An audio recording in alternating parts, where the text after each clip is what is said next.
Bueno, hoy se cumplen 11 días de pasadas las nuevas restricciones que ponía el gobierno nacional, parte de lo que está siguiendo también nuestra región, y luego de un año en donde vivimos la cuarentena más estricta durante el año 2020. Nuestros vínculos cercanos fueron cambiando, fueron mutando, se fueron modificando y a la luz salieron lo que le llamamos en el día de hoy fatiga pandémica. Lo pusimos de manera representativa para hablar acerca de las relaciones intrafamiliares y de los cambios que han sucedido. Seguramente a más de uno, a ustedes, les ha pasado que al encontrarse con nuestros seres queridos dentro de la casa, empezaron a salir conflictos que tal vez en la cotidianeidad no se veían. Bueno, porque claramente, Romina, una cosa es, existe un conflicto determinado, pero toda mi rutina se maneja 8 o 10 horas afuera de mi casa. Entonces, si hay algún conflicto que subyace por ahí, zafa. No se nota. Ahora, ¿qué pasa cuando tenemos que estar encerrados?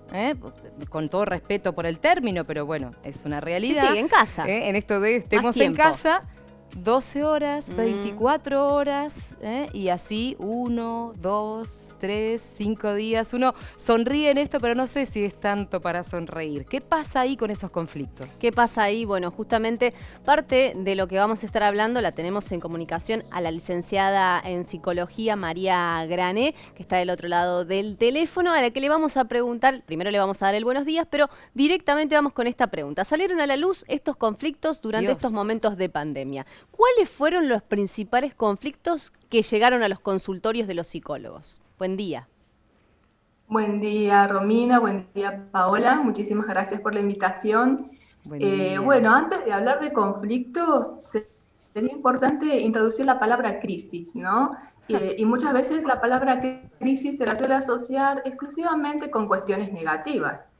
En consultorio también hemos visto que estas crisis intrafamiliares en las comunicaciones, en las diferentes formas de ser familias, no solamente han traído situaciones de crisis conflictivas, sino también algunas situaciones de crisis que han sido positivas o asertivas para modificar algunos vínculos. Esto es muy importante para compensar un poquito la balanza. Está muy bien. Y no suponer que siempre ha habido una cuestión conflictiva y problemática, porque sería no ser justas y justos con los que han pasado muchas situaciones. Pongamos ejemplos, María, de estos casos positivos y de estos casos que llevan al cambio, ¿no? Como al conflicto. Los dos llevan al cambio, Claro. ¿no, Mari? Los dos, digo, enfrentarse a un conflicto o enfrentarse a una crisis, como decís vos, en el mejor de los casos sirvió para la resolución de él. Y en el otro también, ¿o no? ¿O no? Sí, la crisis tomada siempre como una oportunidad para un cambio. A veces ese cambio sí es positivo y a veces ese cambio lamentablemente atrae como consecuencias una rigidización, una complejización de algunas situaciones problemáticas. Pero bueno, fundamentalmente en cuanto a estas crisis más del orden de lo negativo, bueno, esto que vos decías y compartías también, Romina, ¿no? El hecho de tener que habituarnos a convivir en unos tiempos y en unos espacios a los que habitualmente las familias no estaban habituadas.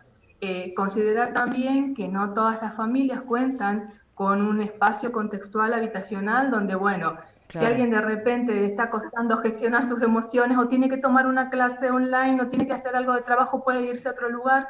Eso también se ha visto como una situación que no está directamente vinculada con la familia, pero sí que ha tenido, por supuesto, consecuencias que implican dificultades en el vínculo, dificultades a las formas de hacer nuestras diferentes actividades. Otra de las cuestiones que hemos visto también y que vemos permanentemente los profesionales de salud mental, sobre todo en el consultorio, son estas dificultades en cuanto al reconocer las necesidades propias de cada una de las etapas vitales del ser humano. Esto de que las niñas y los niños necesitan espacios para jugar, para interactuar con otros pares.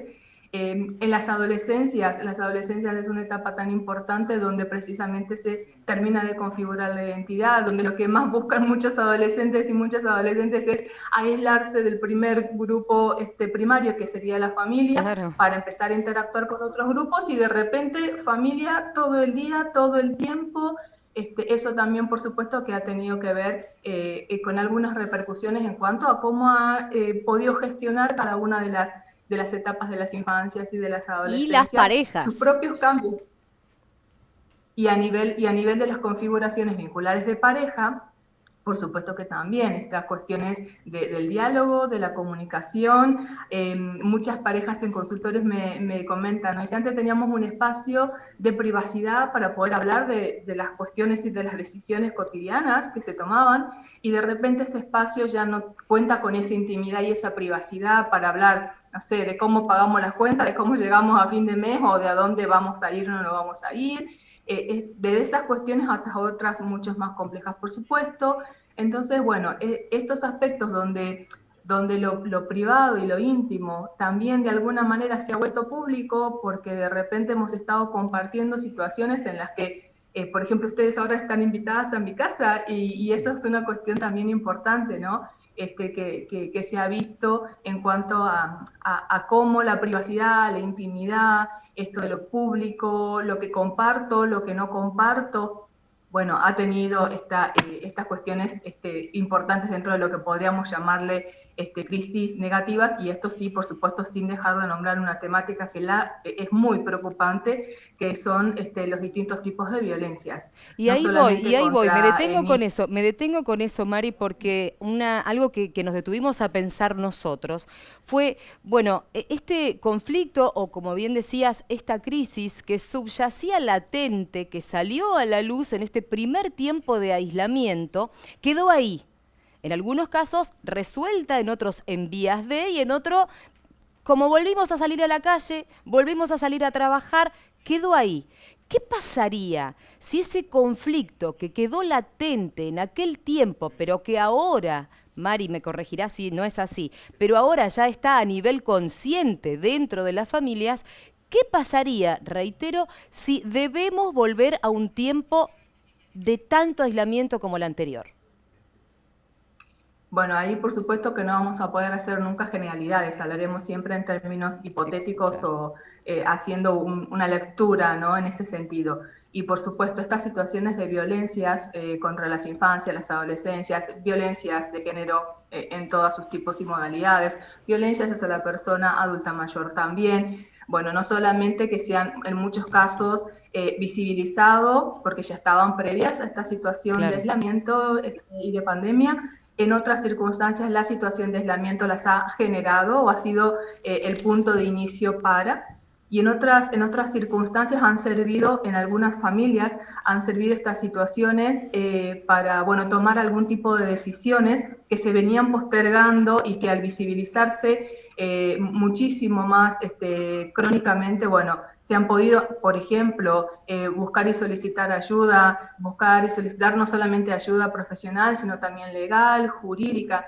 Es decir, el tema es muy amplio y muy complejo, pero claramente si volvemos a situaciones y si nos centramos en estos casos de familias donde hay diferentes tipos o modalidades de violencias, y eso no tiene un acompañamiento, no solamente profesional, insisto, sino también en términos jurídicos, en términos de garantizar y de restituir los derechos, que es una cuestión muy importante, bueno, claramente esa situación se complejizará muchísimo más y tendrá unas escaladas que irán creciendo, que realmente son muy importantes que las podamos detectar. Y con esto no solamente alcanza que una persona haga una denuncia, es importante que todo el sistema de contención pueda funcionar consecuentemente a ello y brindar esas garantías que son necesarias para mitigar las situaciones de riesgo o los factores de riesgo.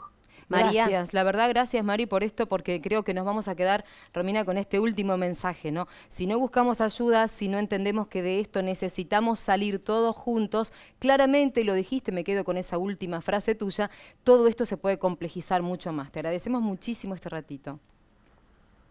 Muchas gracias a ustedes y continuamos cuando ustedes así lo dispongan. Hasta luego, muchas gracias.